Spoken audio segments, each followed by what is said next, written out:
Let me give you a quick introduction. Car had 160,000 miles. It started to stall out intermittently, then eventually wouldn't even start. The computer was showing a P018C code, which is fuel pressure sensor low.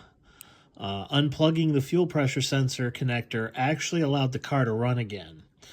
I'm guessing that the sensor was shorted out, causing a disruption to the CAN bus. So how the pressure sensor normally works is the computer throttles the voltage up or down to the fuel pump to maintain an optimum pressure.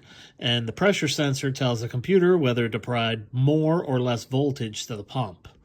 Without that sensor input, the computer defaults to a set medium voltage, which is why it can still run without the sensor wires plugged in. This is the part that you're going to need to buy.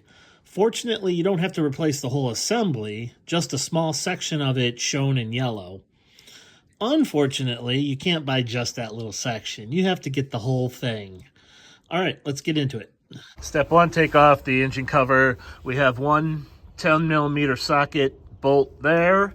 Once that's out, pop, pop, pop. 3 sockets you got to pull off right there. Let's be safe and take off the negative battery terminal. Push, pull.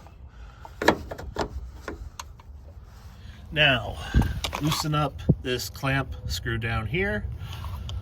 Take off the sensor by pushing down and pulling that off. We've got a 10mm socket bolt there. This comes off by separating those two while pulling, and you got 3 screws for the air filter. You have a foam spacer down here. Kind of pull that up. I ripped it. You'll probably rip it too. Just kind of pull that up and out. There's a lower section that ripped off right there. Connector on this side with the yellow.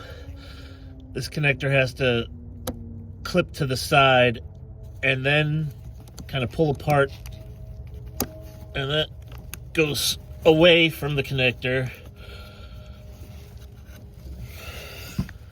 Once it's away, there's a button on each side. You push those in, and then you can pull that away from the tube.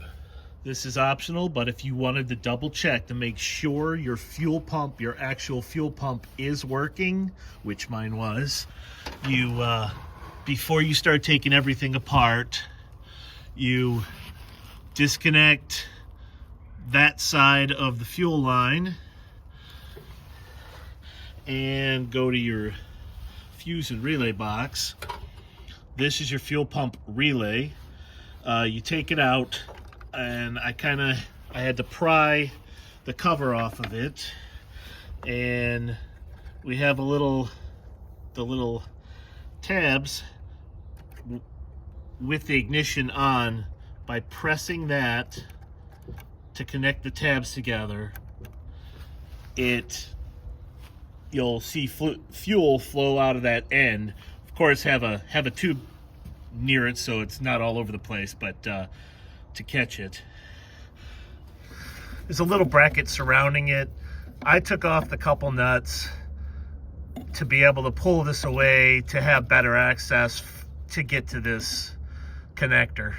We need to take off the electrical connector for that little section of hose. This gray piece is normally in an up position. You have to pull that down to be able to unlock this button here. Push in that button while pulling that down.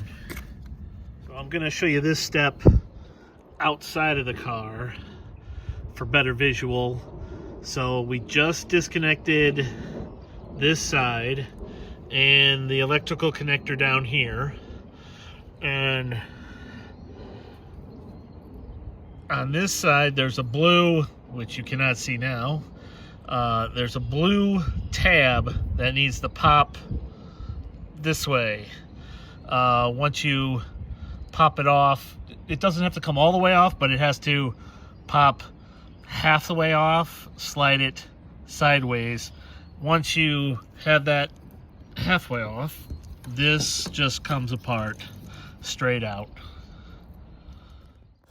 And reassembly is just the opposite of everything you just saw. Hope this helps.